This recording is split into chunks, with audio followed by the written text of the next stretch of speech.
Welcome back, gentlemen, beloved. Ooh, it's hot. It is hot today. This happens around here where you have, you think winter's coming, or you think winter is coming and the summer is over, and there's one last gasp of 100-degree weather or so. And you know, a Pacific Northwest man, he suffers tremendously under that sort of oppressive heat. Didn't do any content up Friday, Saturday, or Sunday. As I mentioned last week, my neighbor and good friend and writing buddy, his son was celebrated his bar mitzvah. They're a Jewish family, and we were very much involved with that. So we really had a wonderful time. 150 or so odd people from all over the world. It was quite interesting. I always very excited to meet people from different places, and this was the first time I'd ever been around a lot of folks that were Israeli citizens. Camping down here on the campsite, and just had a very, very nice time. And I'm very much looking forward to. I'll tell you, Mrs. W and I have always wanted to go to the Holy Land and to see all the sites. You know, I've been told that if you are a person of the book, if you like the Bible, if you're a Christian, to be able to go there and to see all those things and everything that I've read about my whole life is quite an experience. And one of the folks that was staying down at our campsite that we ended up spending a lot of time with is actually a tour guide over there, and she invited us to come over there and to have an individual tour. And we might just take her up on that. So that was very interesting, and just a great party, and great time, and just really interesting folks. And that was kind of it. So I hadn't really looked at my phone, just checked out, and I figured I could take a few days off. And that's what we did. Starting it off, Mr. Grayson. Mr. Grayson, now, do I have a sound drop for that? Come on now, let's see. We'll start off a sound drop for the very first one. Must be nice. It is very nice. Thank you, Mr. Owen Benjamin. It is very nice to start off with a super chat Monday morning in this oppressive heat. Come on, gentlemen. I'm working hard for you out here. You know, it's not easy for me to be out here in this hot weather. I don't like it very much at all. But Mr. Grayson, thank you. He's been with us for a year or so, and Grayson writes, any recommendations for the best gear for a Montana deer hunt in November? Oh, I do. November, that's awfully late. That's pretty cold. I never hunted deer in November.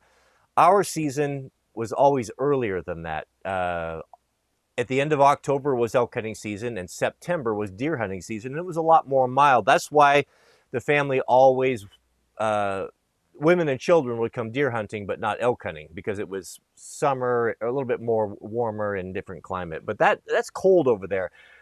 The first thing you need to take care of, obviously, is yourself. And to stay warm in an environment like that where you may be wet and damp, and you probably will be damp if you're hunting and stalking and doing all that sort of thing, you have to assume that it's going to be wet. So you really want to have a good base layer. And I like wool. Wool is my favorite. Get something from Icebreaker, a heavy-duty base layer. Start with that, and layering is your friend. Don't wear anything that's cotton. Make sure you have wool, or some people, if you like synthetics, you can wear that. But just make sure that you have something to really keep you warm. And also, if you're going to be hunting, don't make the mistake I did when I was 12. No nylon or ski type of gear. You want things that are going to be soft, so that if you're walking along, you know, you don't have a branch that rubs by, and you know how nylon makes that noise. You want to have that sort, something that's soft. So wool, there's just no substitute for like a Filson cruiser jacket. Those are super, super warm. They're very, very quiet. And what I always did was just have rain gear or a lightweight rain jacket in your pack, that if it gets bad, if it starts raining, that you can hunker down and put that on. But you don't necessarily want to hunt with that. Have a good hat, good gloves. Wool is always your friend when it comes to hunting. And make sure you have good boots and get them broke in before you go. If you're not a person that's hunted a lot, you're going to want to have a good pair of hunting boots, something in that time, Gore-Tex, so that they're going to be waterproof, and because you're going to be in the snow.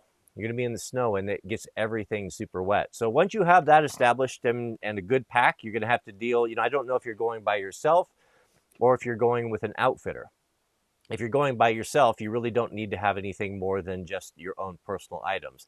After your clothing's taken care of, I would have a good pair of field glasses, binoculars, something like a Leupold and about a 10 power or so with a good harness system that you can keep them right here on your chest. You want to be able to get on them quickly and use them. You'll be using them all the time, especially in that country. So having a good type of a 2-point harness that holds them securely so they're not bouncing and flopping around, because sometimes you have to run. I've had missed a shot and had to run, the run of your life to get up ahead to get in position for a second shot, and you don't want to have stuff hanging off you and flopping. So your pack needs to be well considered. Your binoculars need to be well considered. And of course your rifle, whatever, there's a lot of options there. Usually something lightweight that you don't have to worry about. Synthetic stock is always going to be better than a wood stock. It's going to be lighter. It's going to be more accurate. It's less likely to be affected by humidity, etc., etc. We know these things. A good 10 power scope. Granddad always hunted with a 4 power scope. Never needed anything more to that. But for us, I think the industry standard is about a 3 to 9. Is a really great scope option. And make sure you have really good scope caps. Scope caps are important. Butler Creek or something to that effect. Granddad always insisted on that for making sure that if it's raining or snowing, you don't have fogging problems. You don't have a bunch of snow and pine needles and rain, obscuring your optic. That's very, very important. And train with them, know how to use them.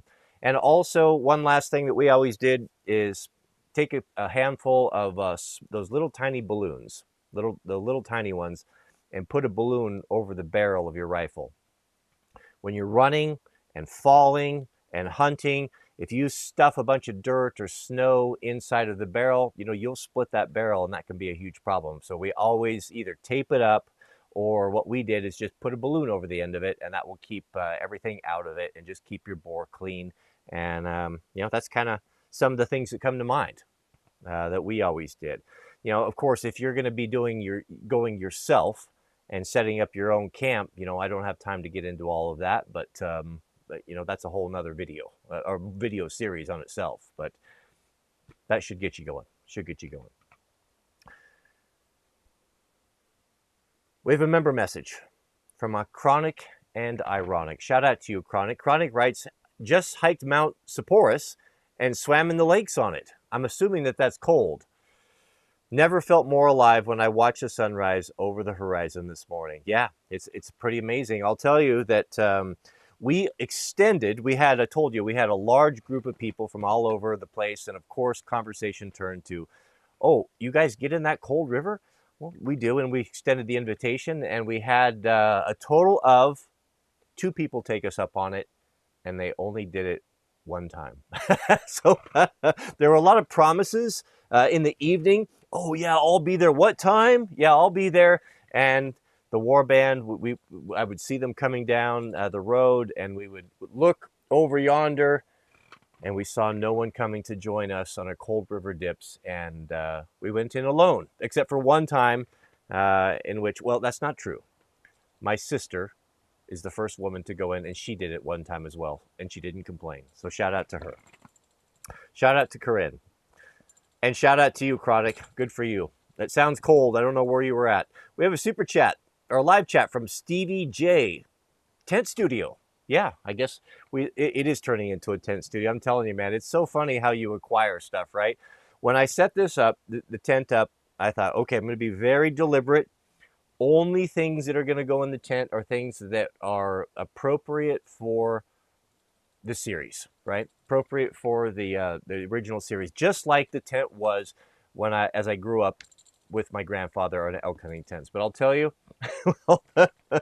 the video editing is taking over here. I've got tripods, and I've got cables, and I've got EcoFlow battery backups, and now I'm going to be bringing some solar panels down here because we're off grid here. It's quickly filling up and getting out of hand. And clothing and blacksmithing supplies. I might need a second tent. I do have a second tent. I have the old tent that we used to sleep in. It's an old green one. Maybe what I should do, and it doesn't have a frame. So we never had a frame in the tents growing up. We built the frames on site out of lodgepole. And that old tent doesn't have it, and maybe I will put that one up here to the next to beside us, and I can have that for more of a storage tent, and I can keep all of my tools and gear and supplies out of there, and I can show you guys how to put up a tent without a frame. You don't need a frame. I could take this canvas right here and a saw, like a silky saw, and a hatchet, and have this thing up in 3 or 4 hours by myself with a helper, probably an hour and a half. Just by using what you have on scene. So you don't have to pack a big heavy frame. We never did when we went horseback. You know, sometimes we would pack deep in for elk hunting and you just couldn't take the weight because the frame is even heavier than the canvas. The canvas you can throw in a bag, it's not too bad. And then when you get there, you build your frame, you know, your cross section frame with 4 logs, a big ridge pole, and you can do it. You can do it well. So maybe I'll have to do that because I'm running out of space here. I'm running out of space. Thank you, brother. We have a super chat from the Amish Potato. Shout out to you, Amish. Amish writes, and 6-month member. Let us not forget that. Amish writes, I took the first 38-degree deep freeze plunge last week, 4 minutes. It won't be the last. You know, I'll tell you, I've never been in water that cold, 38 degrees. The warband and I have been reluctant to check the temperature of the river, but we're all of the opinion that it is getting colder. It is getting colder. How do we know it's getting colder? Because our feet are going numb. We tend to like to stay in about 6 minutes or so, maybe pushing 6 to 7 minutes. That seems about right. We do 10 minutes on the Sabbath, and we've noticed that our feet are starting to get a little bit cold. But man, I live for it. I live the friendship, the camaraderie that comes along with it, the guys coming over, and the accountability is fun. I so much enjoy it. I do it 2 to 3 times a day, right before the live stream. It's hot, man. It is super, super hot right now. I jumped in for 6 minutes, and that always helps me. Helps me with my clarity. Helps me be able to recall things. I'm just sharper when I get in the cold water. I've never, as my friend Ray said, I've never once ever regretted getting in the cold water. And that's true. You regret going in, I assure you, but you don't regret it once you're coming out. It is absolutely fabulous. And shout out to the Amish Potato. 38 degrees, man. That's cold. I will be there, Lord willing. I'm not making any promises, but I do know I'll be in there tomorrow. 38 degrees, man. That is really cold. We have a member message from the Iowa Homestead. The Iowa Homestead has been with us as a member for 5 months. Shout out to you, brother. Thank you for your support. Do you still recommend Filson tin pants, or is there a better option? No, very much so. I still have a pair of Filson tin pants. You can't wear Filson tin pants in the summertime. They're just too hot. They don't breathe. They are a heavy cotton, basically what this tent is made out of is what Filson tin pants are made out of, and then they're soaked in, completely waxed, and so they're very water resistant, and they're also, so they sweat really bad. They're very uncomfortable in the summertime, but in wintertime, where they really shine is like in the logging industry, in the fall when you've got rain, or in the spring when things are kind of wet, where you don't quite need rain gear, but having just a cotton dungaree is going to just soak up and just be miserable. That's where they really, really do shine. They really do shine. So I wear them usually when it starts snowing and raining a little bit. If I'm in and out, that's when I use them, and I don't need full-blown rain gear. But to be honest with you, beloved, at this stage of my life, I'm not going to choose to go outside and get all wet if it's raining. If it's raining, I'm going to be inside the tent here, and that's just not happening. I don't have to do that. I used to work outside in construction for years, for decades. I worked all winter long, Pacific Northwest winters in the valley, in rain gear, and I have no desire to do it anymore. I did my time. I did my time. Speaking of doing time, Mrs. W is going to be visiting her in-laws, and I'm not going this time. I'm staying home to hold down the fort.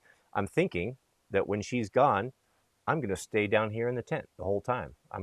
One of my projects that we're going to be coming up on the series is I'm going to figure out a way to build a traditional cot. I've got some plans from a Civil War era one that's a little bit complicated maybe for my skill level, But I'm researching that now. We're going to put together some plans, and that will be one of the projects that we do, is building some sort of a folding or a collapsible cot that you could build yourself in the traditional way.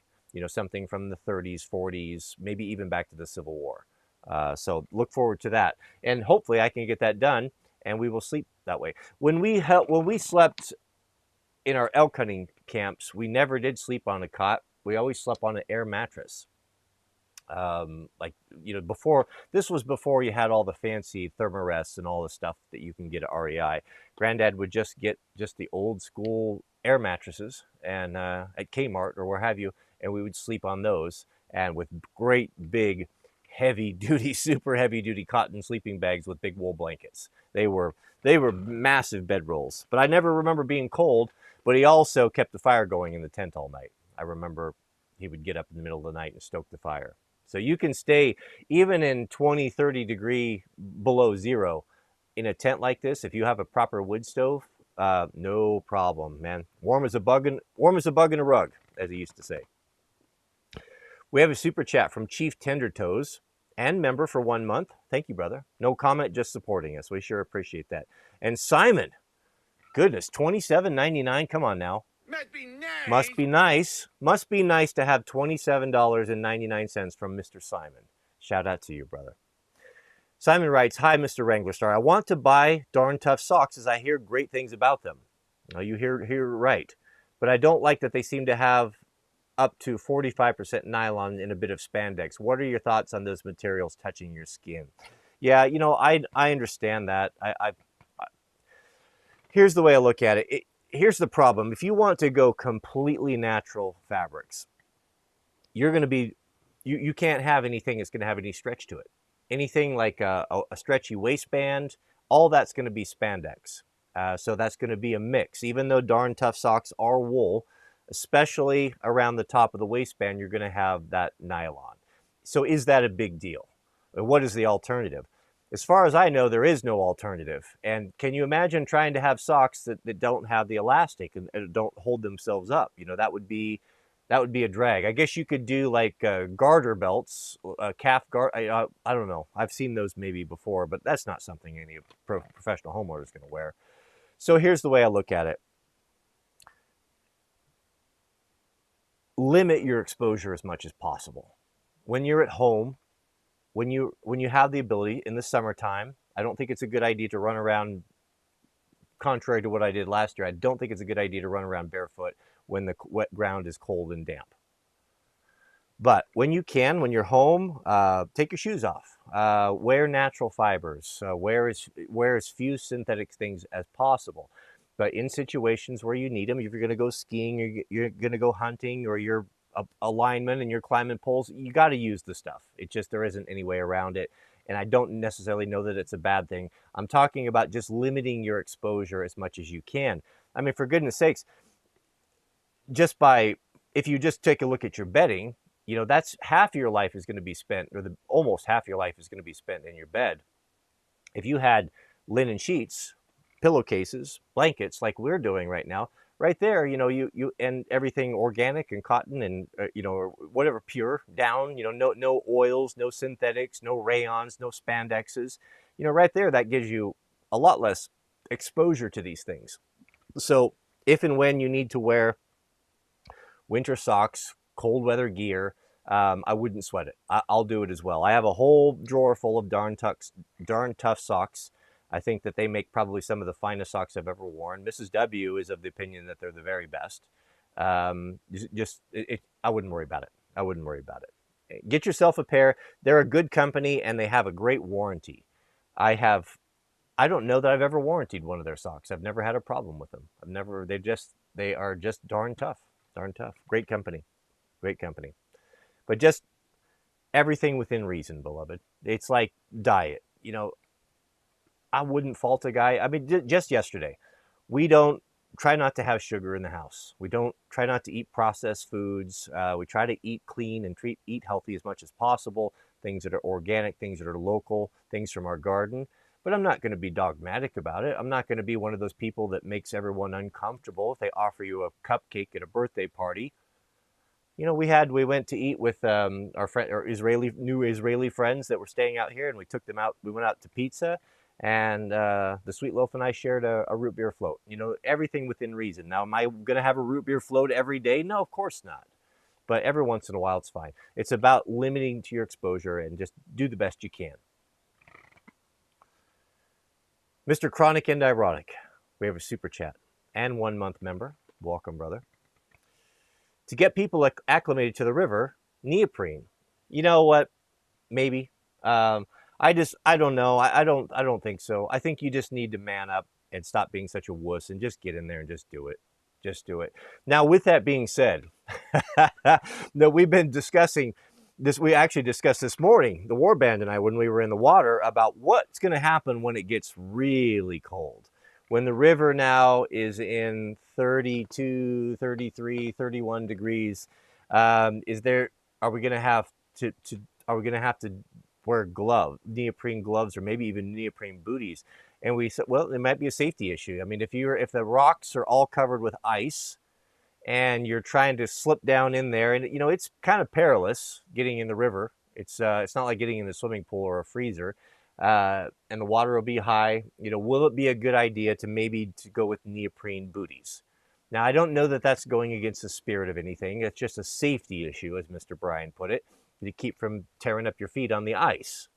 So we may consider that. Gloves, maybe. Hands, boy, we all suffer with our hands. That's the hardest part, is we go up to our necks, but we keep our hands out because I can only stand to put my hands in the water for just a few seconds before you have like an ice cream cone ache in your hands. And then so we're lifting them in. Clenching helps a little bit.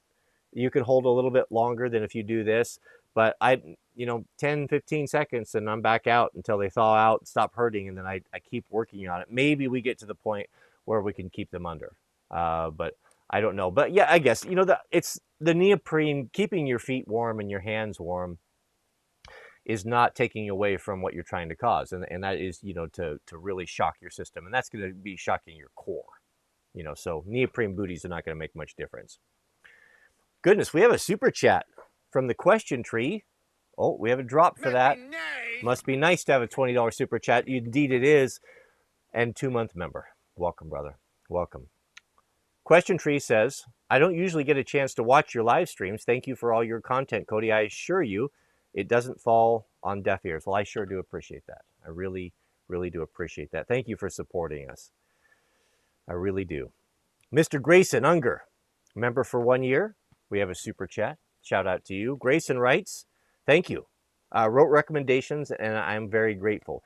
Yeah, and I'm assuming if you are a brand, if you don't never been hunting before, just to expand on this, I would recommend you go with someone that knows what they're doing.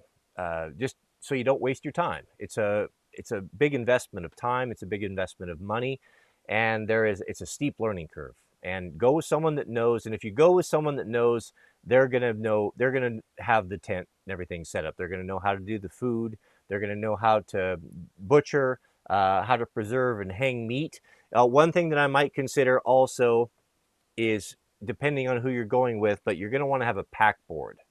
A pack board is, I've been out of it for a long time, but back in the day, we used to use the World War II pack boards. Man, they were horrible. They were a plywood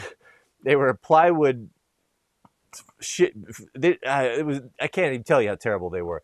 It was hard. It was just a piece of plywood that was bent around like this, about so big, about the size of your back, rectangle. And it had a series of hooks on it, and 1 inch cotton webbing. Now, you know that when you have a heavy pack on, you want big padded straps, and actually you're not even supposed to carry the weight on your shoulders. Anyone who backpacks and knows anything about this, you realize that you carry the weight on your hips with the hip belt. And if you look at a modern day pack, they're designed specifically to have a great big ergonomic padded hip belt to carry that weight for you. Not Granddad's pack boards. There wasn't even a hip belt on them. They were plywood. They were heavy on their own. And then 1 inch cotton straps. And how many times I crawled out of Hell's Canyon, which is deeper than the Grand Canyon, with a 45, 55 pound meat pack on, hand and feet with those straps, feeling like they're just going to cut your arms off, and a rifle, sometimes a couple rifles. You're carrying someone else's. I mean, that's the way it was. You know, you had all sorts of stuff because you're still hunting. You know, you wouldn't go down there without a rifle if you hadn't filled your tag. You know, you're helping your party pack meat out. But goodness, they were terrible. Once I got a little bit of money when I was probably 17, 18 or so, one of the first things I bought was a proper pack board, which at the time was essentially just an aluminum frame pack without the pack on it. Great big hip belt, big wide straps, and a fold-out shelf on the back where you could hang meat.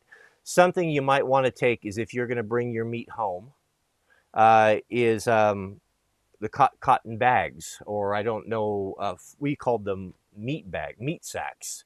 And what it was for is that we would hang, once we butchered, we would hang the meat up in a tree and wrap it in these sacks to keep the flies off of it, because the flies will come and lay eggs in it, and especially in deer season when it's a little bit warmer, and you know, the meat will spoil and such. But if you hang it right and you bag it properly, and you also hang it up high so the bears don't come and drag it off. You know, we had that happen before as well. You might want to consider having some provisions so that you don't have to take his, or take them home and clean them, have your own. So you might ask them about that. Hey, how do you handle the meat? How should I transport it? Should I bring you know, we never brought coolers or anything. Meat, if it's cold at night and you handle it properly and you bag it, will hold and preserve just fine, provided it doesn't get crazy hot. And it shouldn't be getting hot, you know, at that time of year over there. Thank you, Grayson. The Georgia Crazy Cajun. Our Alpha Daddy. Shout out to you. We have a drop for you. Must be nice. Good to see you, brother. He's dropping a scripture for us from my favorite version of God's book, the King James Version.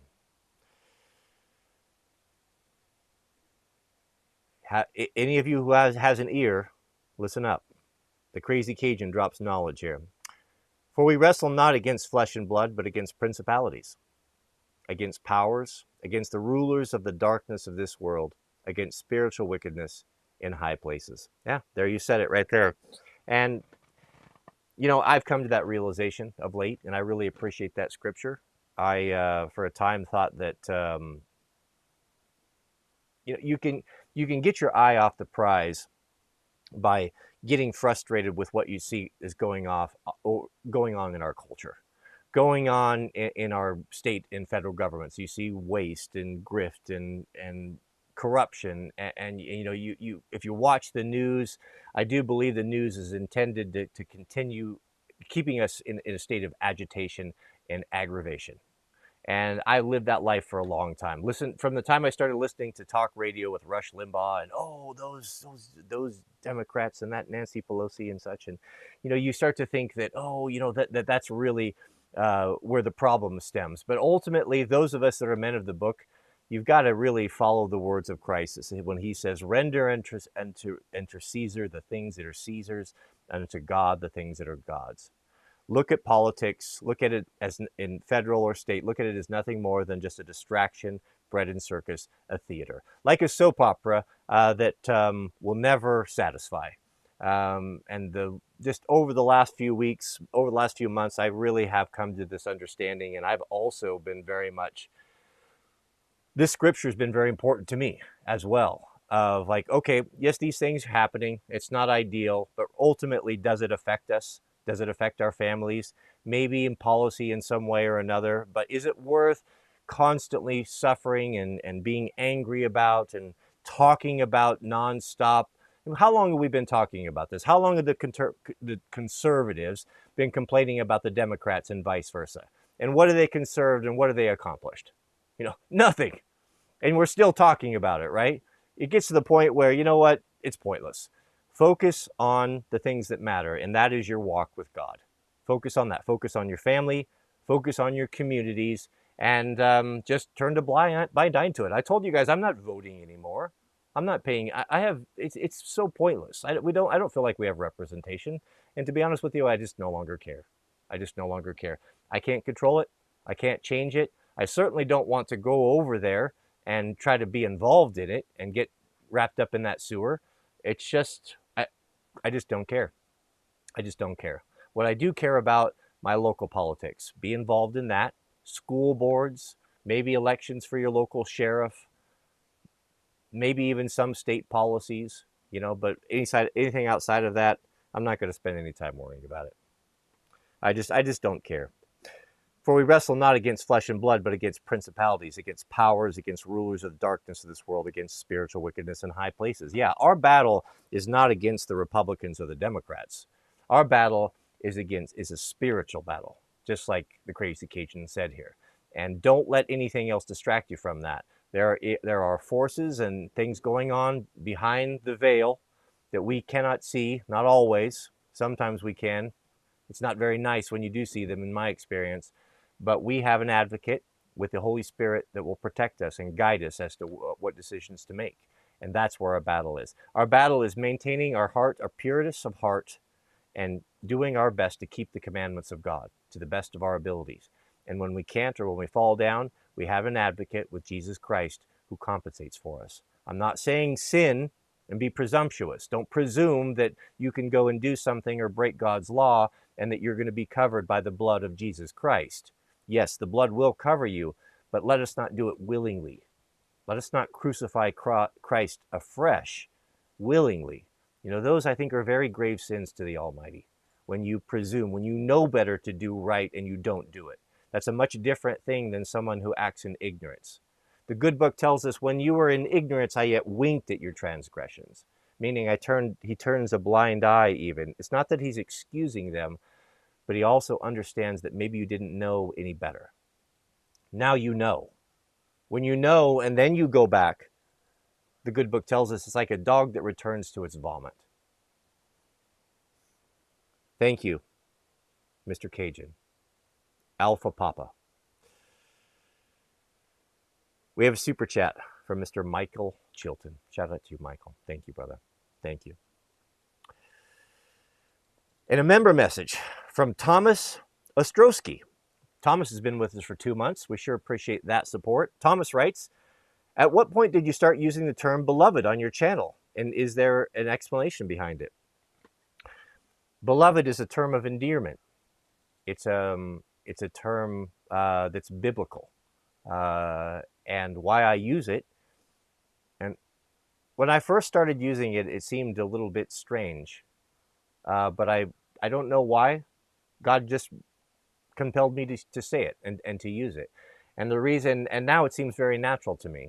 And the reason why I use the word beloved, because you guys, all of you out there, you matter to me. You matter to me. I care about you. I understand that you are a unique individual created in the image of God. And that someday, many of you that I've never met and will never met, we will be together in the kingdom. And I just want you to understand that. I want you to understand that it means a lot to me. And I understand the value that God puts upon every individual life. And I want you to understand that. And in a small way, if that helps, that's why I use it. And I use it because I want to. And it just is what I want to say. Mr. Barr, welcome, brother. Must be nice to have a friend like Jason Barr. Mr. Barr writes, he's got some scripture for us. Psalms 84, 11 and 12. For the Lord God is a sun and shield. The Lord God will give grace and glory.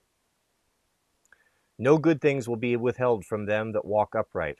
O Lord of hosts, blessed is the man that trusteth in thee. There's an old song I grew up with in the church when I was a boy about that talked about the blessed assurance.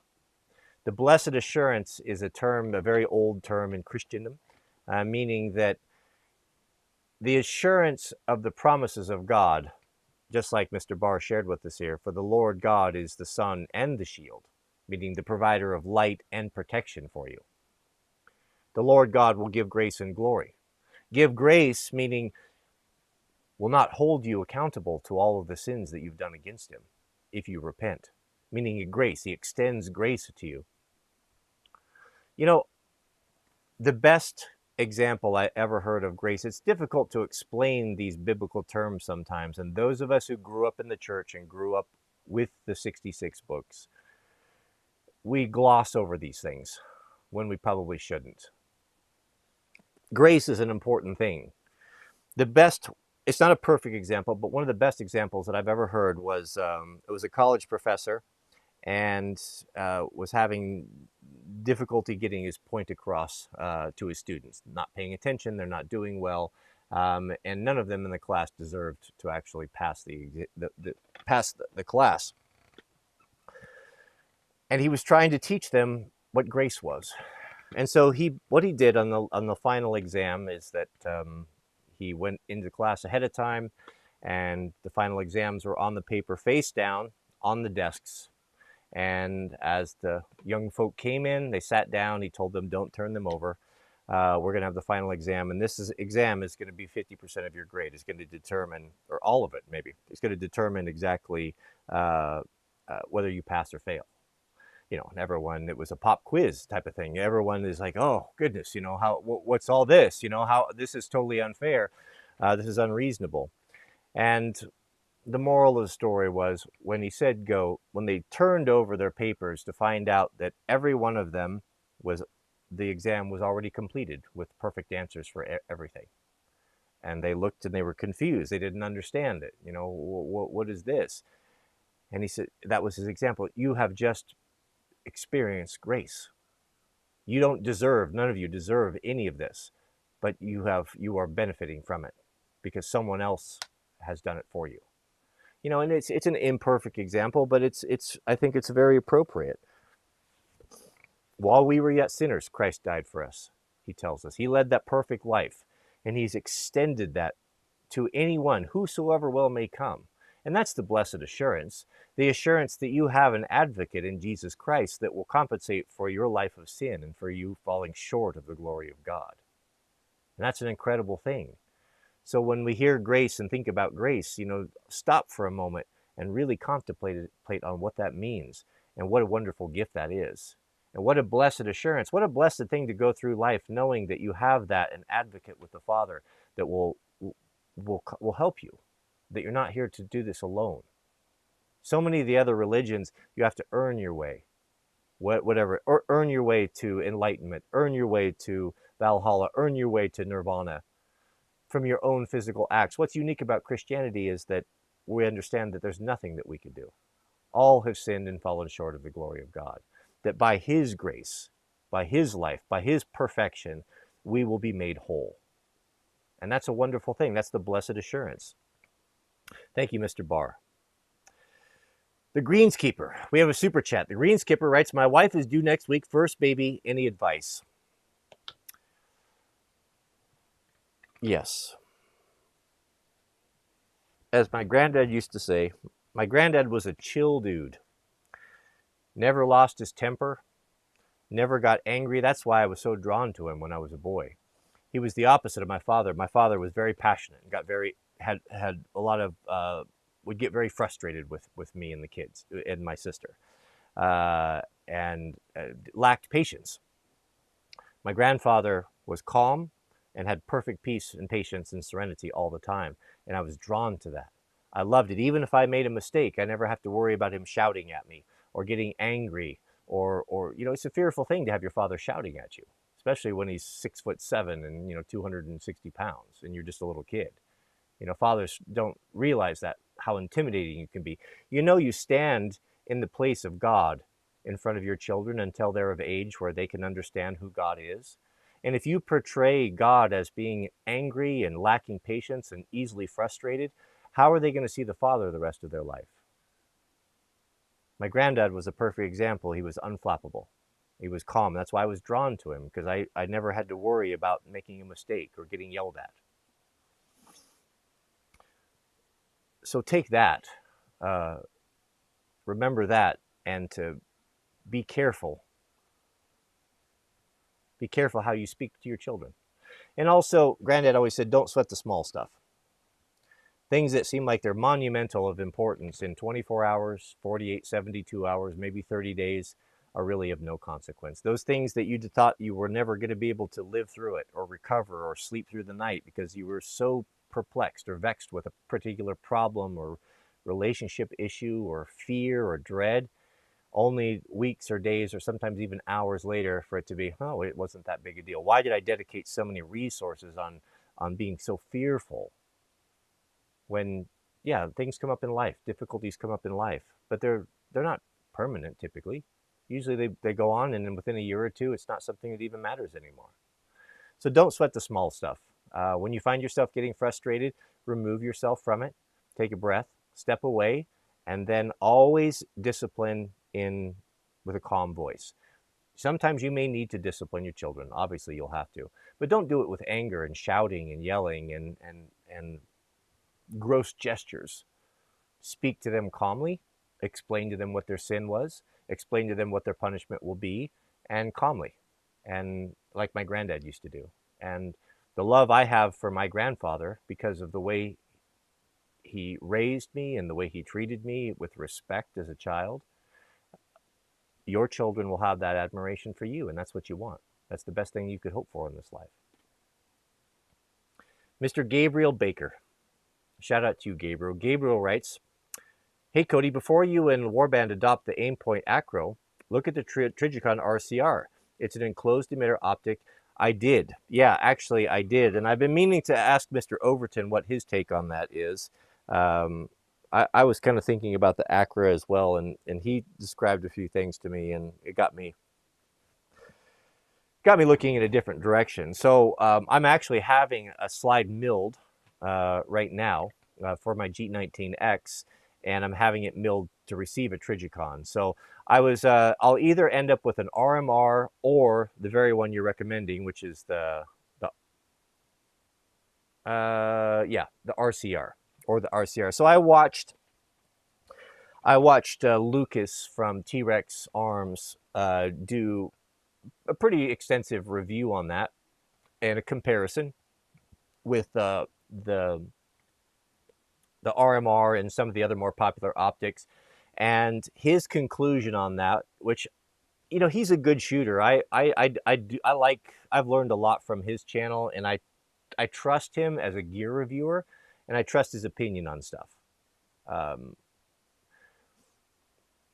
His take on that, on if you're going to go with the RMR versus the RCR, is that the RMR has a couple advantages. I think it's 20% more larger opening, or at or near, superior light gathering ability from the front, and a top loading battery. So you don't have to remove the optic to replace the battery, which needs to be replaced, what I've been told, every 6 to 8 months if you don't turn it off, which is kind of a bummer. I mean, it's a bummer to have to unscrew that thing and then re-zero and such. So I don't know yet. I asked Mr. Peter, check on availability for that. But the nice thing about it is that the footprint that I'm having the slide milled for will receive either one. So I'll probably end up with one or the other. So I'll talk with the middlemen about that as well and see what they think before I make a decision. But thank you for that recommendation. Blatant 2 I'll just stick with Blatant 2. I don't want public school to rear its ugly head again. Our newest member. Welcome, brother. Thank you for supporting us. And Big Ben Ravens, a $10 super chat. Welcome. Good to have you here. Big Ben Raven asks, have you ever tried any of the Petrified Fish brand of pocket knives? You know, I've never heard of this before. That sounds very unusual. Petrified Fish? Is it a true petrified fish, or is that just the name brand?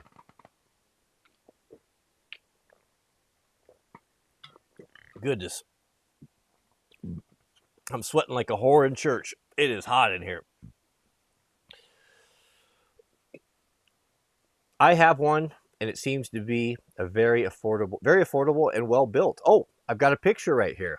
Man, shout out to the middleman for making it happen. Would you guys like to see it? Oh, it's a very handsome knife. Oh, and a great price too. There you go. It's a little bit dark in there. Sorry about that. It's like the stream is a little bit glitchy there today. No, I haven't. I do have some concerns, though. I understand that there's no such thing as a free lunch. And I also understand that well, maybe I don't understand. I think I understand that Damascus steel is kind of an expensive and time-consuming process to do it properly. So I would wonder how you're able to do a Damascus steel blade for that price point. But it is very handsome, and I like the wood handles. I'll have to look more into that. It looks nice. Looks nice. The price seems a little bit too good to be true, though. Mr. Kaysen McClung. Shout out to you, Kaysen. Welcome. Good to have you back. Kaysen's been with us for 6 months as a supporting member. Thank you, brother. Loving your bushcraft videos. As a native Florida man, I must play devil's advocate. Well, let us proceed. You always talk about how to stay warm in the tent, but how would you stay cool in the hell that is Florida? Well, you leave. You do what I do, and you beat feet and you leave. Yeah, I spent a year there. I got to experience the whole, all the 2 seasons, hot and unbearably hot. Man, I don't know. I don't know. I guess you'd have to have live by a water source that you can constantly stay wet. Get yourself a giant swamp cooler. I don't know. I've never seen a tent with a swamp cooler in it or how that works. But I do know, I will tell you that, so this morning I made I put a blacksmith video up today, the next episode in the tent series. And in the past, I used to have a dedicated office in my house. We have air conditioning in our house. And I would come out here and sweat and suffer, make content, and I would go in there and edit for a couple hours, and it was quite nice in the dark. Well, you know what? The way I've started to look at things is like I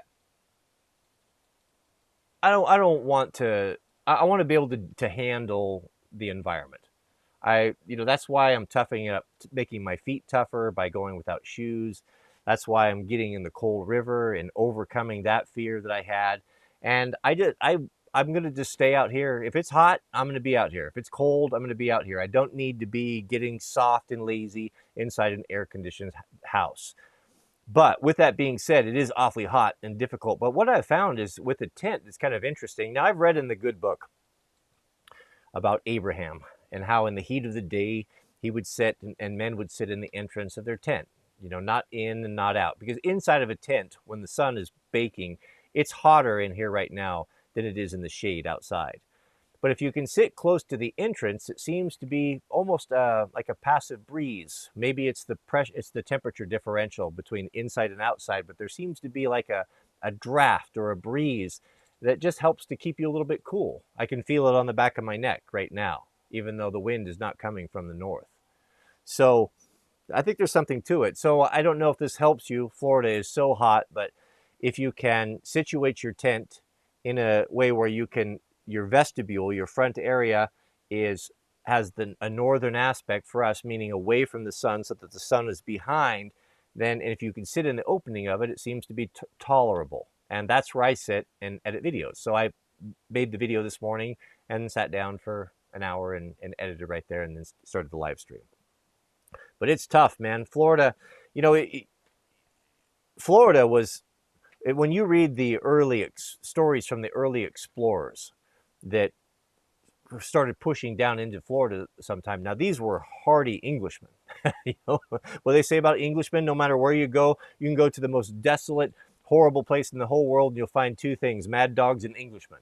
They're just notorious for that. Even the Englishmen that went down there suffered and were chased out of there by the Seminole Indians with their tails between their legs, saying that this is the most inhospitable place on the entire flat earth.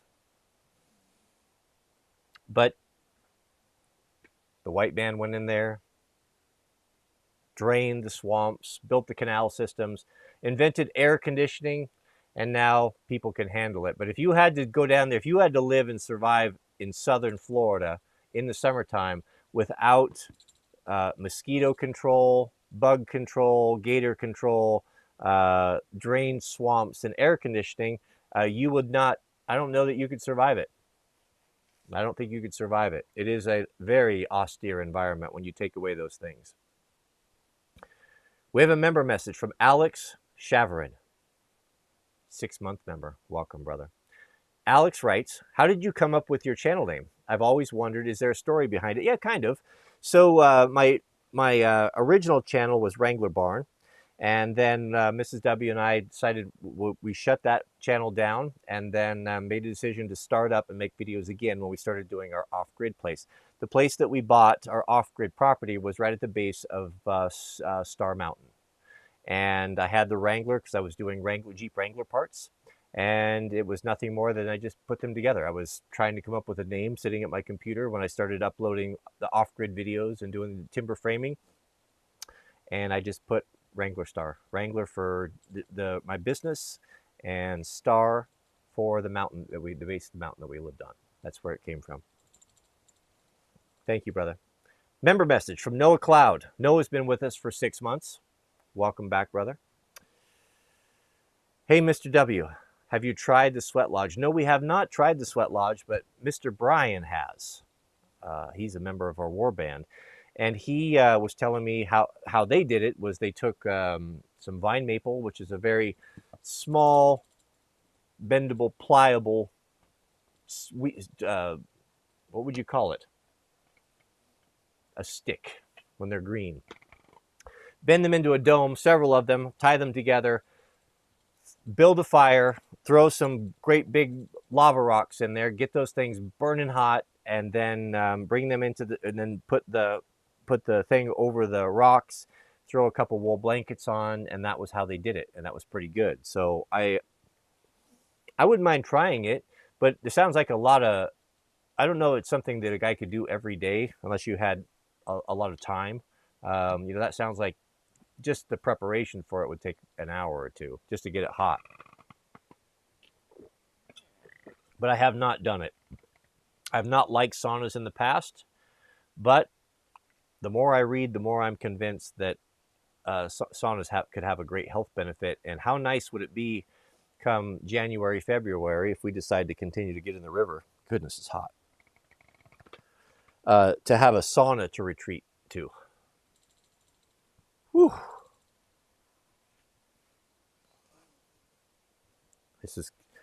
This is hard on me, this heat, gentlemen. Goodness. I'm suffering out here. Mrs. W came. You got to be careful with women. You know, they have the best of intentions, but they will make you soft. They will definitely make you soft. She comes down, and I'm not faulting her or whatever. She comes down. And I'm setting it for the live stream. Why don't you just come and do it in the house with the air conditioning?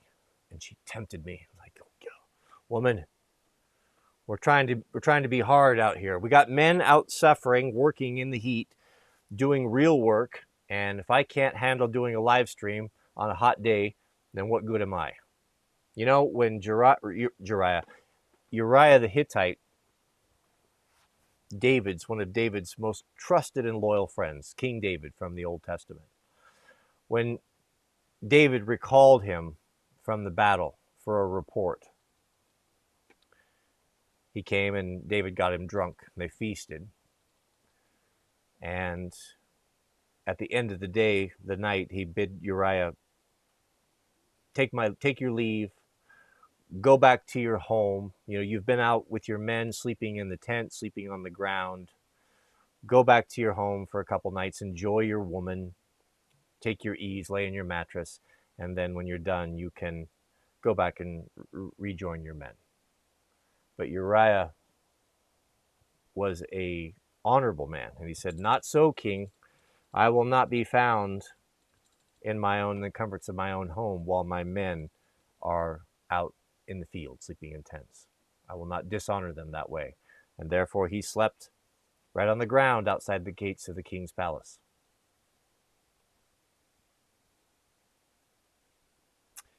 Mr. Simon. We have a super chat from Mr. Simon. Shout out to you. Simon writes, "Thank you for your thoughts on the socks. I agree about everything within reason." Yeah. Don't sweat it. Just as and not everyone's going to have the finances. You may come to the knowledge that, maybe I don't want to be wearing as many synthetic clothing. Maybe I want to have things that are going to be cotton, wool, linen, leather. Not everyone has the resources to throw everything out and start over. So do it over time. Do it over time. A lot of these things you're going to find at at thrift stores. Look for things that are linen and 100% linen, cotton, wool, and start working them into your wardrobe. And then in a few years, you can get rid of all that poisonous clothing. Mr. Overton. Must be nice to have a moderator like Mr. Overton. Mr. Overton writes, I've got a must be nice to share. Manufacturers take me seriously enough to contact me directly when I call something garbage. You know you're on the right path when you do that. Yeah, I've had that experience a few times. There was a little bit of a learning curve and maybe a little bit of maturity. Even so, I still can't fathom it, the reach that we have here. Back when we all had little channels and we were watching Nut and Fancy and looking at gear, doing gear reviews and talking back and forth, you could trash something. You could trash a particular product that wasn't good or something that let you down. And, there wasn't really any consequences, anything like that. You never thought about it. But you get to the point where you start trashing stuff and then immediately you're getting calls from the manufacturer like, what can I do? What do you want? How can I make you happy? Right? So that definitely happens. And that's what Mr. Overton is starting to experience. Yeah, it carries a lot of weight. This is a powerful medium. I'll tell you, that's why we like it, beloved. We like it because, I've always kept integrity with my gear reviews. I've done gear reviews. I've done, things like that. I've even featured products that I've been paid to feature. We've worked with EcoFlow. We've done paid videos for them with Simply Safe and several other different companies, Yanmar and such, right? But all of these, even those which are rare, but even those are products that I use daily. I have EcoFlow right here. That's how I run the tent with. And I like these products, and I like my Simply Safe, and I like having my cameras connected and be able to keep an eye on places when I'm away from home. These are products that I use. And the products that I choose to feature, whether it be pocket knives or axes or hatches, these are the things that I like. Many of these things I used before there was even YouTube. And so you can tell when someone's genuine. And so these reviews carry a tremendous amount of weight because they're genuine and they're real. They're not, you have to be careful. But I think most of us can tell. You can tell when someone's shilling and when someone is genuinely like something. I think most of us are sophisticated enough to figure that out. But I do like that part of it. I like being able to get together and to watch a guy do a knife review on something from someone that I trust, because I know that if I buy it, I'm probably going to be satisfied with it. And manufacturers understand this as well, or they should. If they don't, they're going to be dinosaurs. That it doesn't make any sense to put money into traditional print media and such. You'd be better off working with YouTubers. You'd be better off getting involved in forums and listening to what your end users are saying so that you can improve your products and you can give them what they want. There's a lot of companies that do it really well. Ironheart does it that way. The clothing company that I like. They post the Ironheart forum, the Ironheart Army, right on their website. And they are very interactive, and they listen, and they make products available from what the community wants, and that's a pretty cool thing. Yeah, if they were smart, if they were smart, they would choose guys like Overton that has a really good skill set and knowledge of the product, and they would run stuff by him before they went to market. They would have him talk with their engineers. A lot of these guys, they're not out there shooting. They haven't been in the military. They're not living and breathing this stuff like some of our guys are. And we could save them lots of trouble. There's a lot of products that come to market that if they were to consult me, I can see it instantly. Hey, why did you do this? This is terrible. The shape of a handle, a selection of tool steel, a cheap sheath. I see companies that make beautiful axes, beautiful tools that are just heirloom, and then we'll cheap out and make a plastic sheath on it. What do you feel like when you get that, when you throw down $200 for a nice tool and it shows up with a cheap Chinese made sheath that's an afterthought? Everything matters. Every single thing, from the label to the packaging, the details matter. The details matter. Young Gun 995, shout out to you, brother. Thank you for the super chat. Young Gun says, my first son was born today. Congratulations. That is a monumental Monumental day. Thank the Lord. Happy and healthy. Thought I'd share with the group. Yeah, it is. You never know. Childbirth is not. I understand this more than most people because growing up in a Christian cult where we were forbidden to have or seek medical attention, we lost a lot of young girls, including my first cousin, which was very close to me, in childbirth needlessly. Well, maybe, only God knows that, but I'll believe in that particular case it was needless. So it's not a guarantee. So you never really know until you see it. And I know I was counting fingers and toes. And even though, that's everyone wants to have a healthy, happy child. But even if he wasn't, it wouldn't love him less. I have a very good friend. They have he has a son that was born with some difficulties. And that boy has been a blessing, no less of a blessing than all of the other children that don't have any special difficulties. God's grace abounds in every situation. He'll give us what we need to get through difficult times. We have a super chat from Baggy CEO 89. Welcome. First time I remember seeing you here, but I appreciate you supporting us. Is Main Man considered filthy East Coast? I would say that Main Man is far less dirty than, let us say, New York man or New Jersey man or wherever East Coast man, whatever rock he lives under. I've been to Maine, and it is beautiful, not to be compared to the Pacific Northwest by any means, but it's beautiful in its own way.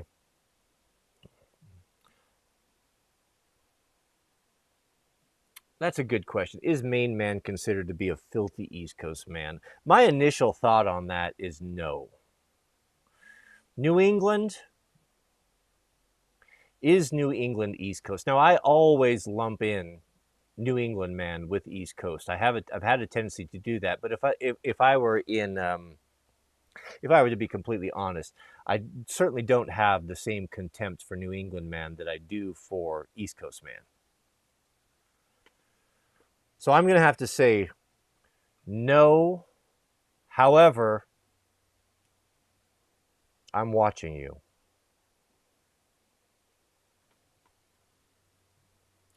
Shout out to New England man.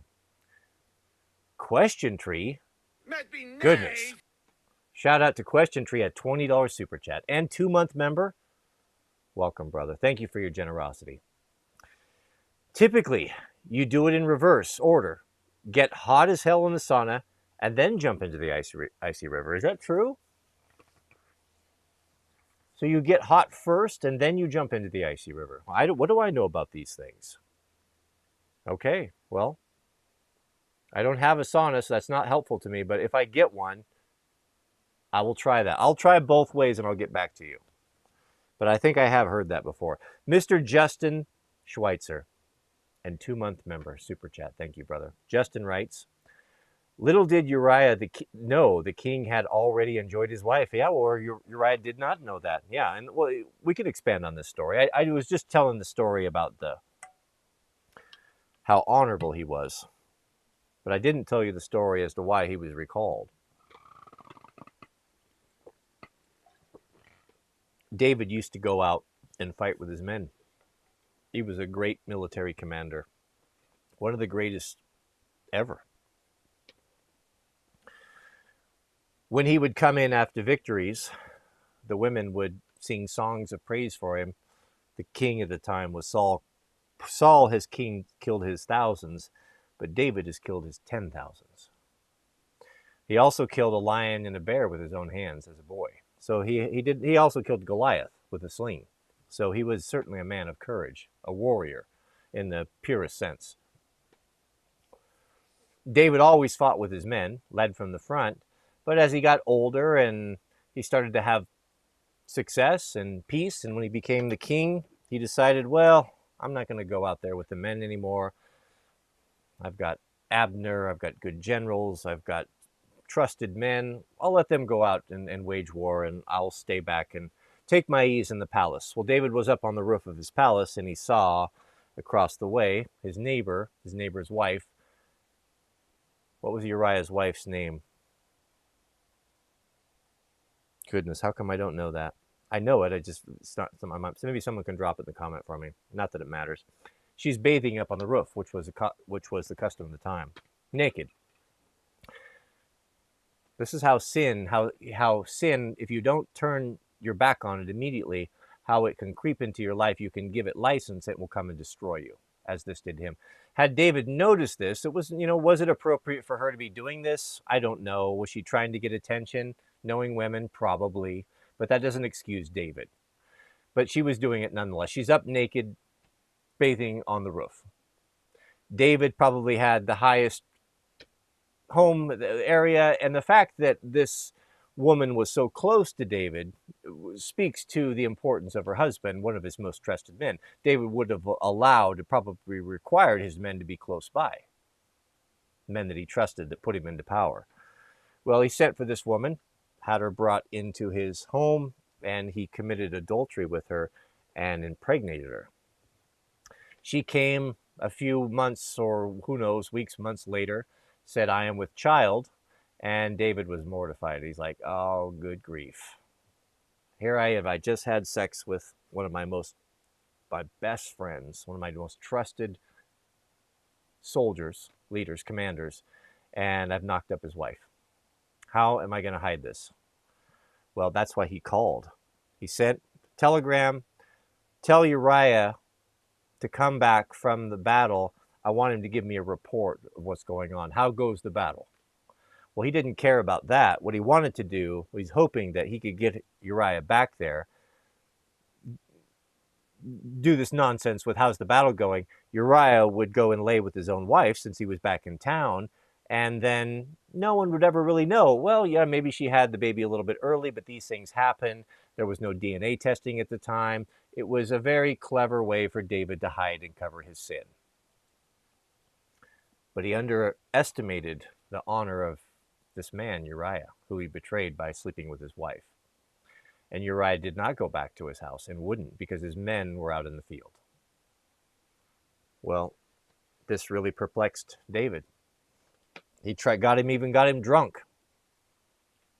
Tried to get him, urged him to go back. He wouldn't do it, wouldn't have it. Slept again at the foot of the king's gate. What David did next, and this is the way that it goes. Once you start lying and you start sinning, you end up having to lie more to cover the lies that you made. And what David did initially was terrible, but what David did after that to cover this sin was even worse.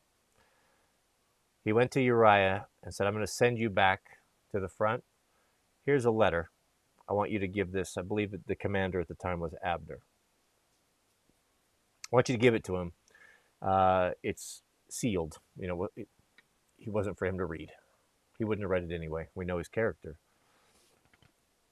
He goes back, and what was written on the letter was instructions to the commander: put Uriah the Hittite in the hottest part of the battle. Put him up on the front, so it's most likely he'll get killed, because I don't want to have to deal with this. Maybe he knew or was expecting that Uriah may even try to kill him once he found out what he had done to his woman. And Abner followed the instructions and put Uriah, this brave man, this loyal commander of David, put him on the hottest part of the battle up front, and he was indeed killed in battle. The commanding general sent a letter back to David. He was nervous about it. Like, how's David going to react to this bad news? That this trusted man, one of his best friends, has been killed in battle. Is he going to blame me for it? He was reluctant to do it. He thought it might end poorly for him. David was the king. David's response somewhat surprised him. And basically said, I'm paraphrasing, don't trouble yourself. The Lord giveth, the Lord taketh away. These things happen in battle. It's not your fault.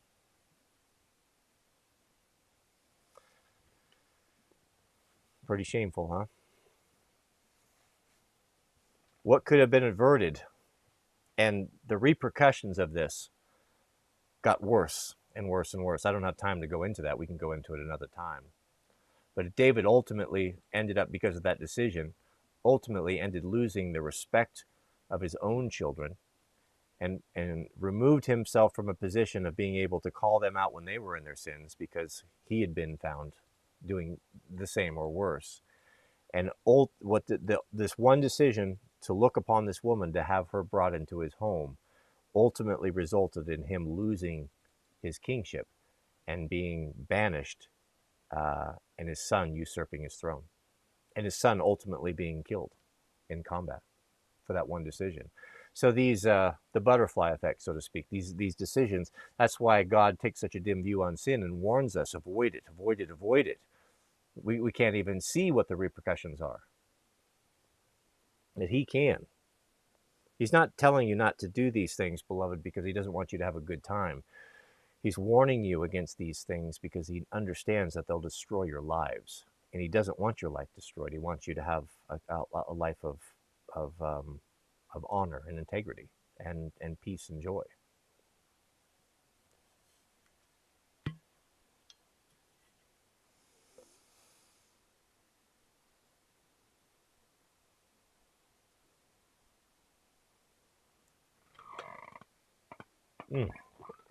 Goodness, it is hot, gentlemen. Getting hot. I'm about to go jump in the water. Mr. Ben Holt, super chat and 6-month member. Thank you, brother. Thank you for your support. And Mr. Kaysen McClung. Kaysen, thank you, brother. Kaysen writes, mercy is not giving someone something they deserve.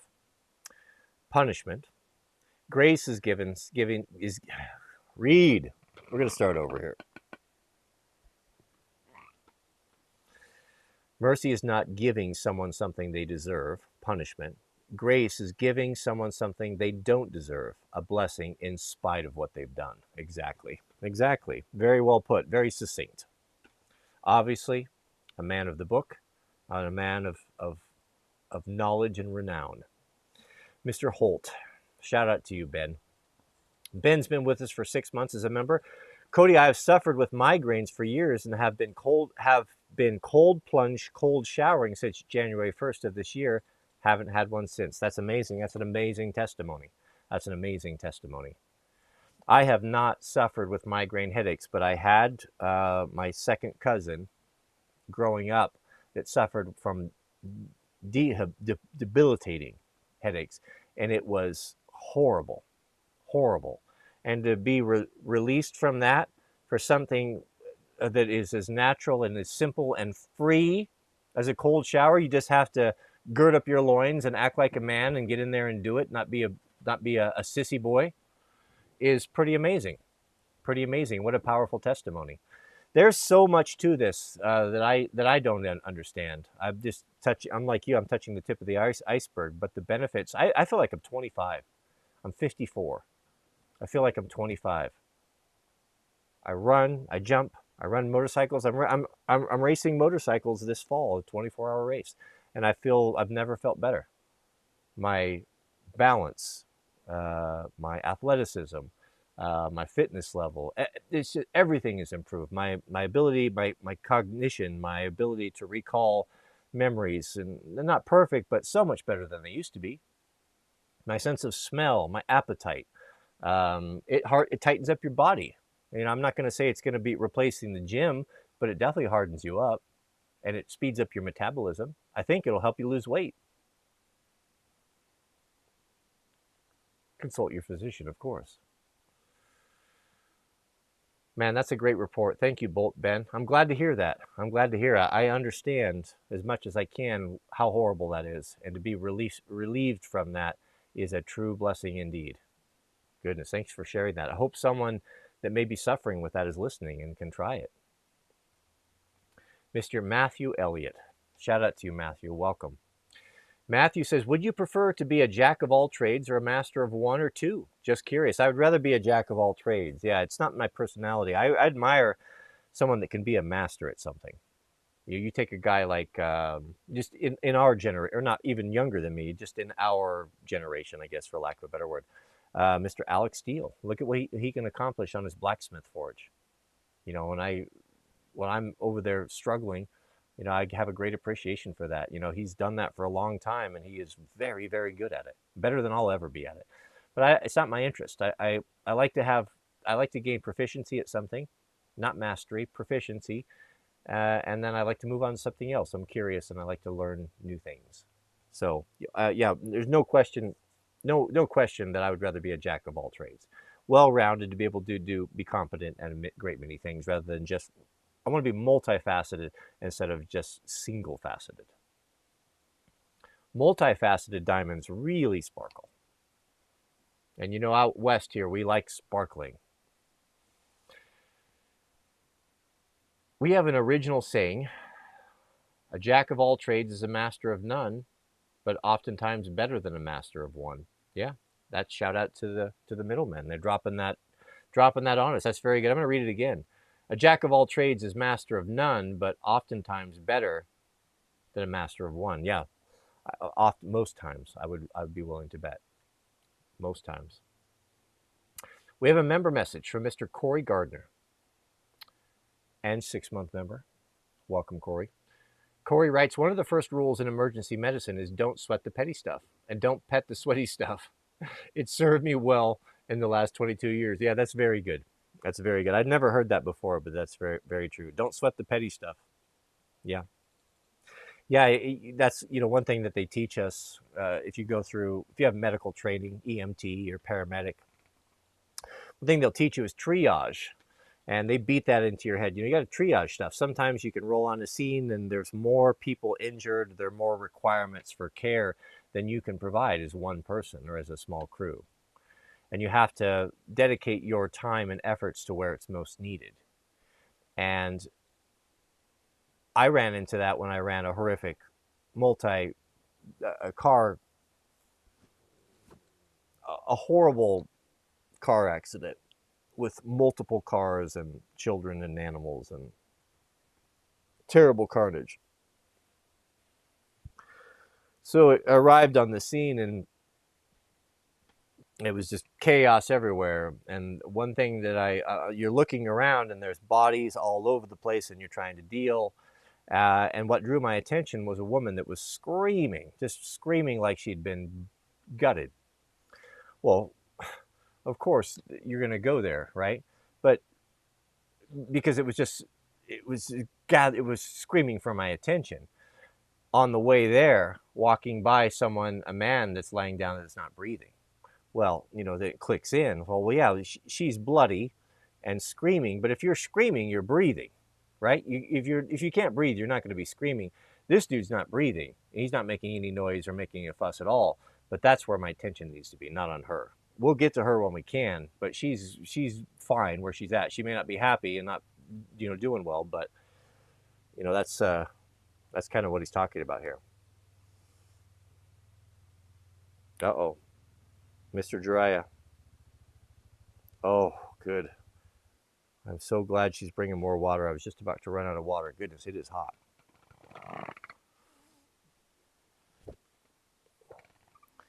Oh, my love. I was just about to run out of water. I didn't know if you wanted a little. No, I just stick with. So you have a little. You might need a little bit. Your sodium levels. I'll have one when I come back. Do you have some almonds? No, I'm good. I'm going to take this into my canteen here. Thank you for. How do you know I needed this? I was just about to run out. I'm on your live stream. Thank you. I love you.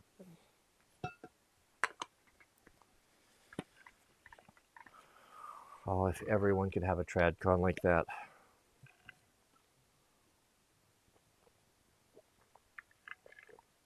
More precious than rubies, that one is to me. More precious than anything I own. Drop my handkerchief. Oh, be right. Hold on, gentlemen.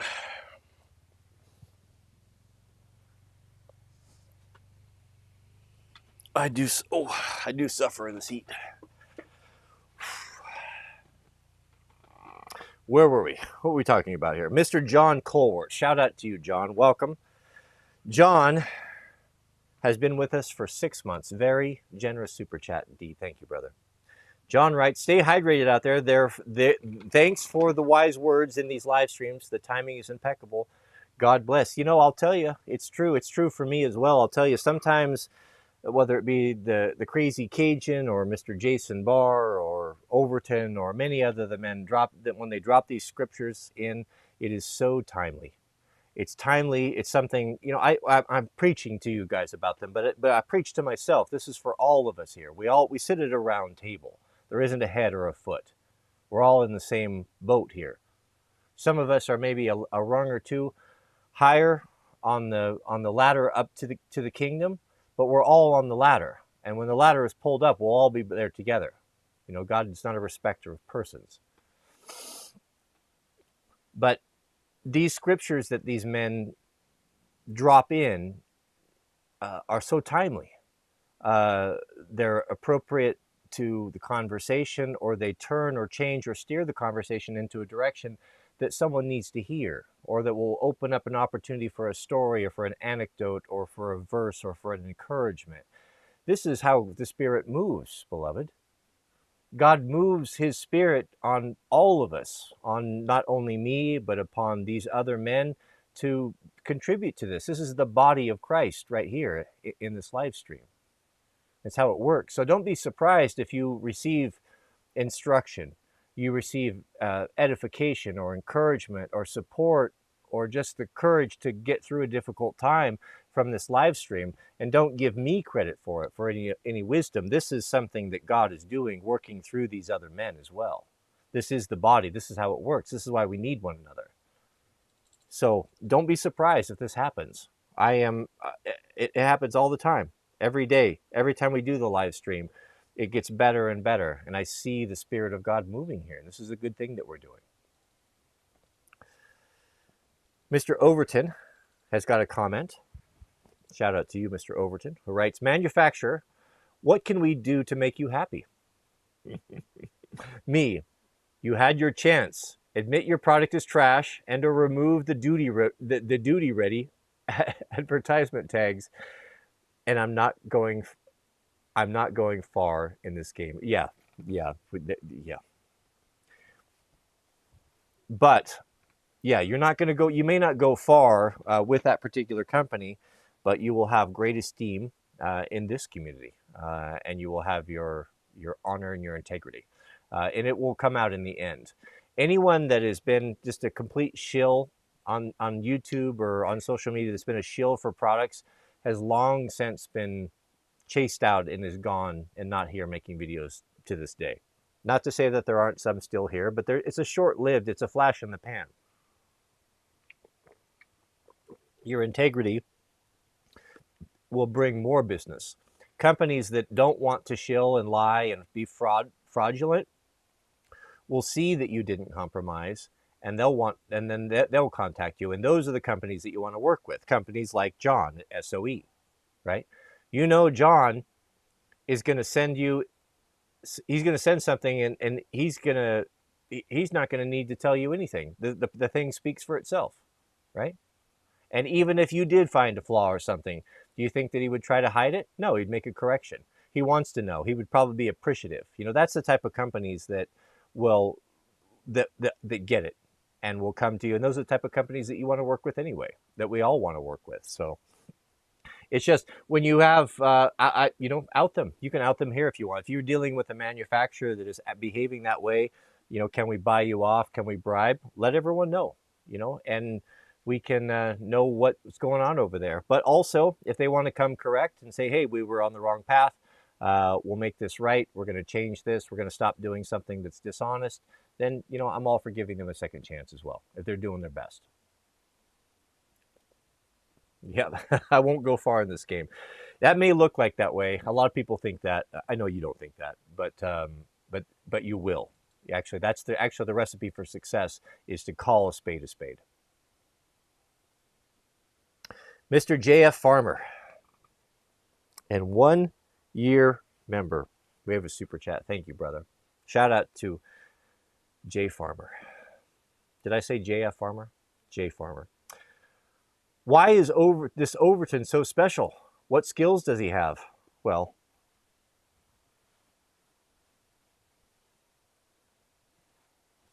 this is some things we can't talk about.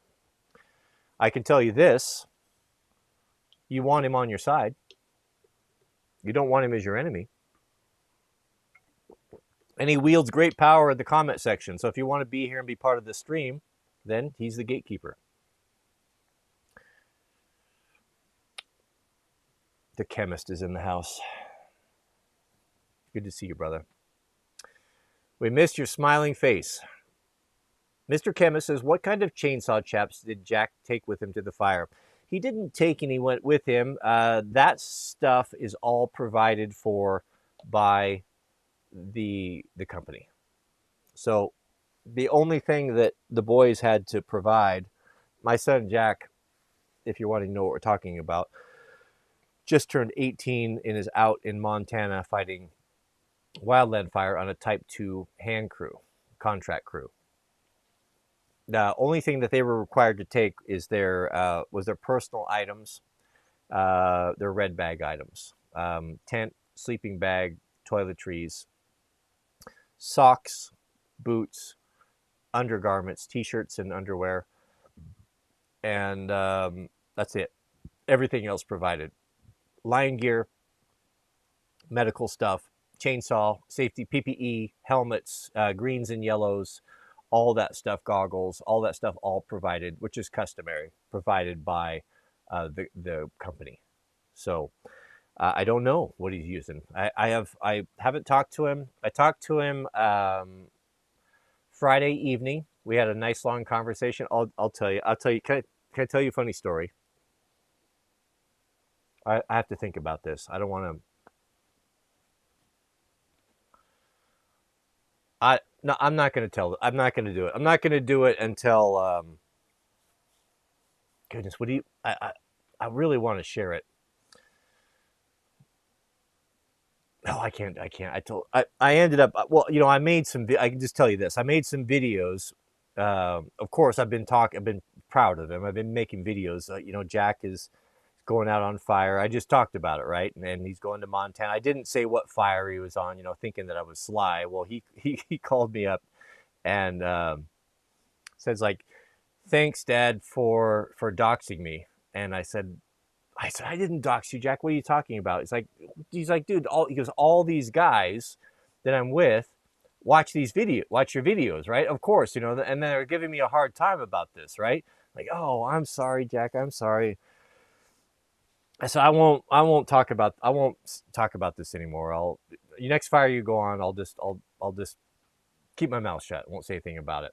Well, he's like, it's all right. He wasn't mad. He's like, it's all right. So he says, so I said, who are you working with? He's like, well, I really like, a couple Hispanic guys I've been working with. They're the hardest workers, and he was telling me how their hand crew is getting a good reputation on the fire because they're working so hard. They're getting more done than some of the other guys, and of course, I'm going to say all that. But so I was very proud of him, and I can't. I don't think I can share this.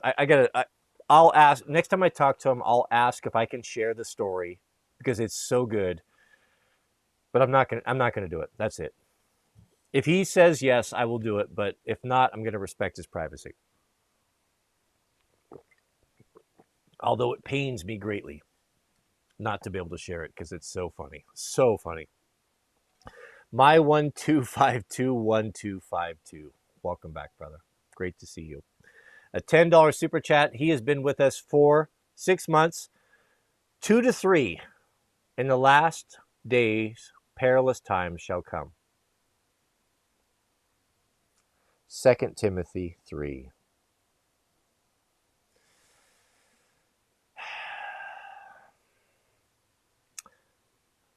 We have some Bible here, gentlemen. 2 Timothy 3. In the last days, perilous times shall come. This is speaking about our time right now, gentlemen. So if you have an ear, listen up. In the last days, perilous times shall come. Now, this is for people that remain faithful to the Almighty, to the remnant. That's you and me. those that are not willing to bend the knee. As the frail experiment we call the U.S. comes to an end, it's good to choose discomfort before there is no choice. Have you tried no power for 3 days? Yeah, that's very good input. And I think I've been telling you, gentlemen, I have been, from the time this whole thing started, from the natural fibers things to eating better to getting my shoes off to staying grounded to hardening my body, getting fit, dropping the weight, getting strong, overcoming my fear of the cold water, overcome my comforts of editing in an air conditioned space and being out and just acclimating and just being a man, right?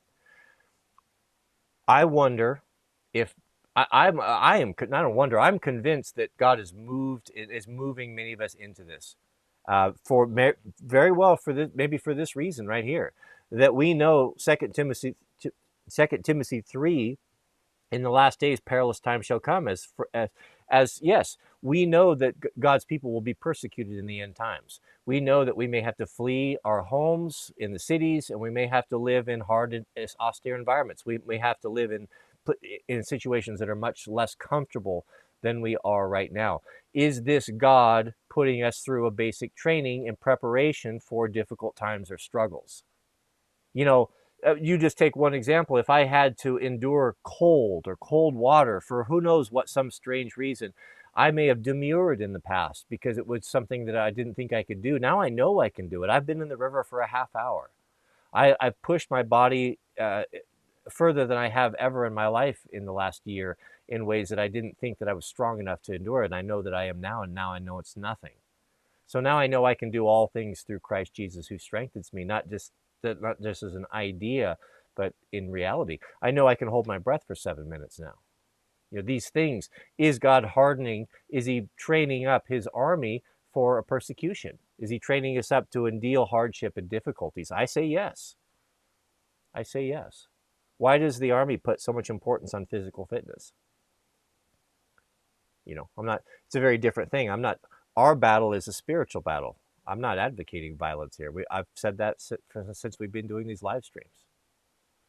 Our adversary is the spiritual realm. It's not governments or police or who have you, criminals. Yes, we should defend ourselves. If someone comes to try to harm our family, we will defend ourselves. We have the means to do that and the resolve. But we're not taking the fight to anyone. Our battle is not against other men. Our battle is against the adversary, which is the spirit realm. Mr. Jamie, welcome, brother. Jamie writes, thank you for what you do, Cody. Always in my prayers. I appreciate that. Do pray for our family. And Kaysen McClung, shout out to you, Kaysen. Kaysen dropped a super chat on us. He's been a member with us for 6 months. To have a TradCon, how to find one these days? Boy, that's the question, isn't it? That is the question. Question is, can you find a TradCon in the West?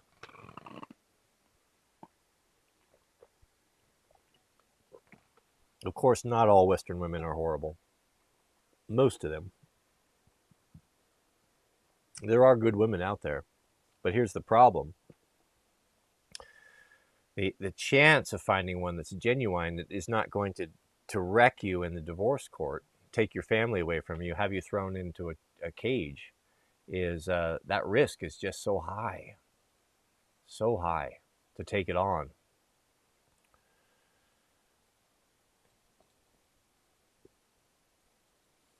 That's something that I would, I think what comes to mind is something that we probably haven't put enough emphasis on is that's something you really need to take to God.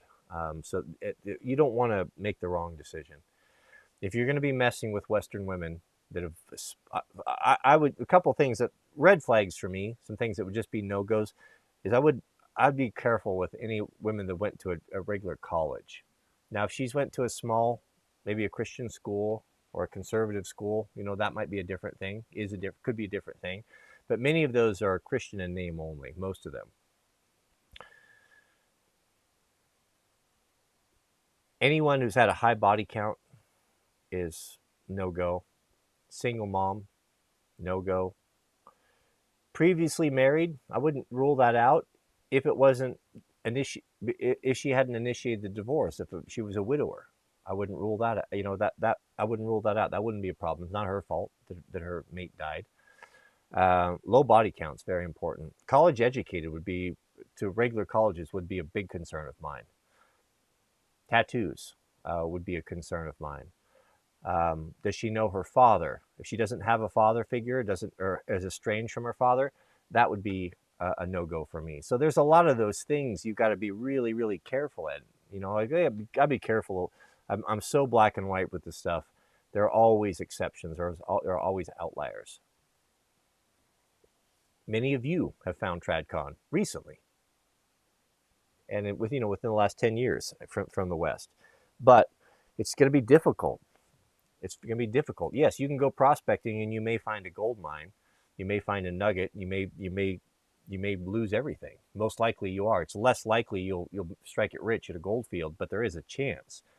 But understand the risks. If it were me, I would take a hard look at overseas, Southeast Asia, South America, more traditional women that are not college educated. Not because I want to keep them ignorant and barefoot in the kitchen. It's just that the ideas and the values that are put into these women's head in schools are not conducive to TradCon. And if they have had a lot of partners, and probably they were chasing Chad, and he was bigger, faster, and stronger, and than you, that's what we call it turns them into alpha widows. They judge everything to that standard, and you were always settled. You were always something that they settled for. Are you comfortable lying with a woman who's settled for you? Because a woman needs to, to have a strong marriage, a woman needs to respect her husband. It seems to me anyway. So, just go into it. Stay away from the coasts. Stay away from the big cities. You're more likely to find someone that shares your values in the Midwest, in smaller towns, in more religious communities, that sort of thing. They're not likely going to be on the dating sites. If a woman is posting risky pictures on social media, that's not your girl. And there's a lot of, there's kind of a turn back to this. This is starting to become a trend of coming back to more these women covering themselves up, being more conservative, but not all of them are genuine. So be careful of that. Some of them are scrubbing their past, and their past is somewhat checkered and coming off or marketing themselves as a virtuous woman. But a virtuous woman was never putting lurid pictures on social media. And that's a disqualifier. Single mother for me is a disqualifier. You have this idea, beloved, that all women marry for romance and for love. That's something that's been put in your head from programming and Disney, etc. But many of them, this is a business transaction, and they're trying to get the best deal with the best provider. So just be careful out there.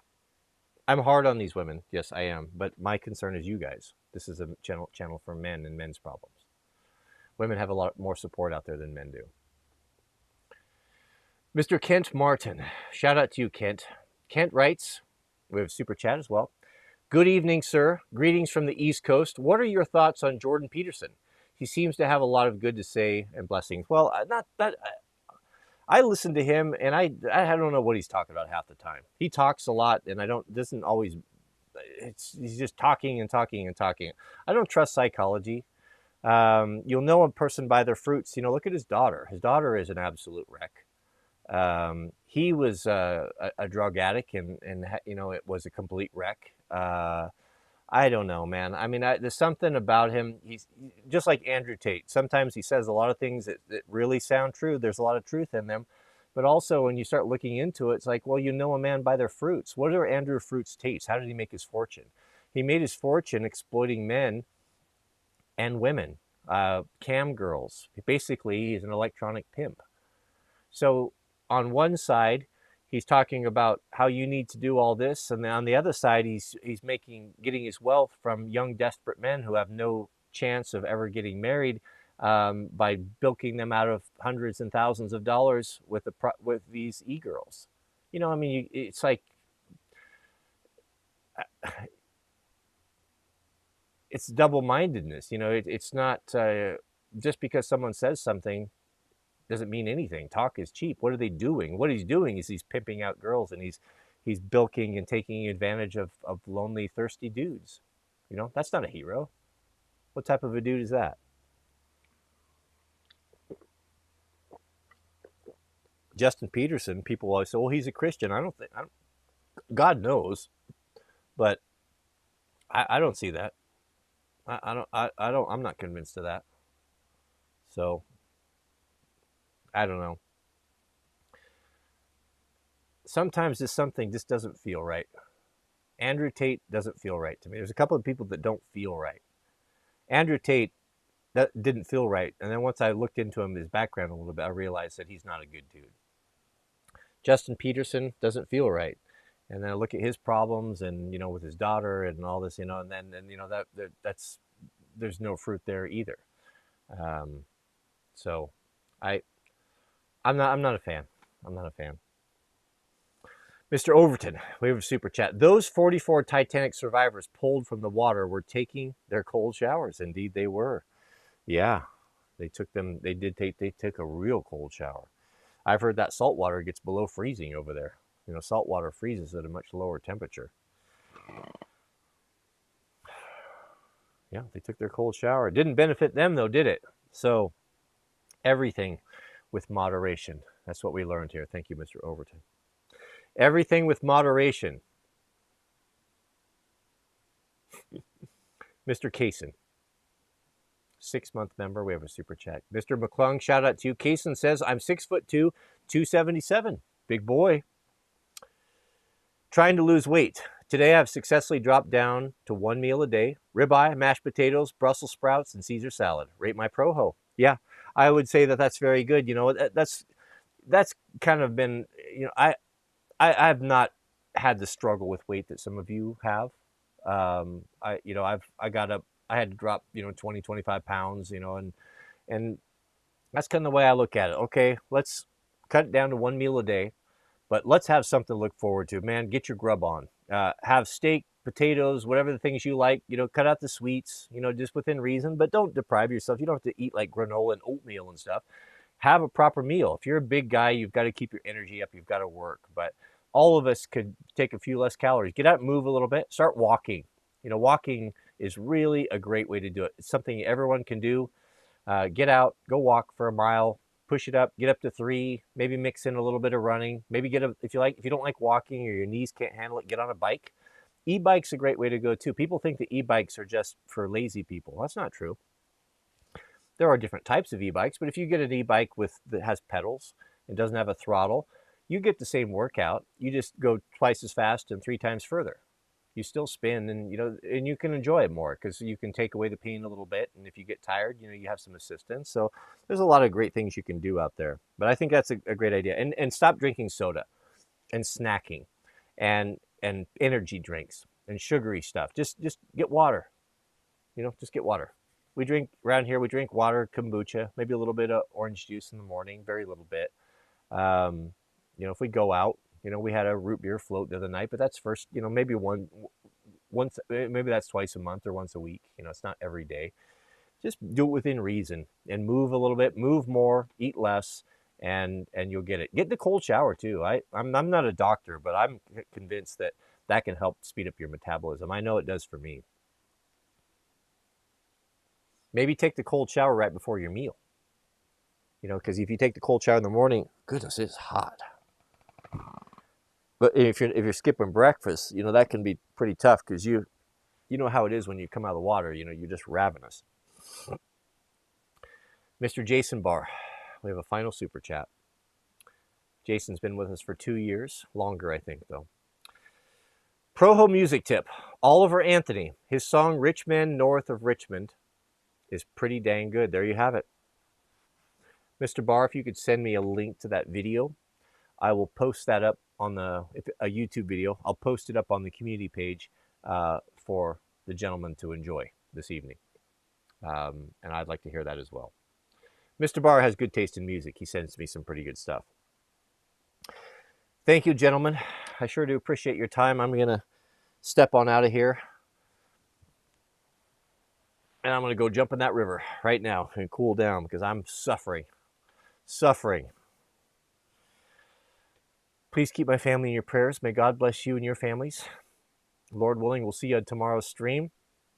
And I'll have some good videos up for you. Got a lot of cool things going on. Got materials picked up. And we're going back to the kerosene. Oh, I missed a couple? Did I? Oh, I did. I got him. Mr. Kaysen. Sorry, Kaysen McClung. Prayers from Hawaii and prayers for Jack. Any updates?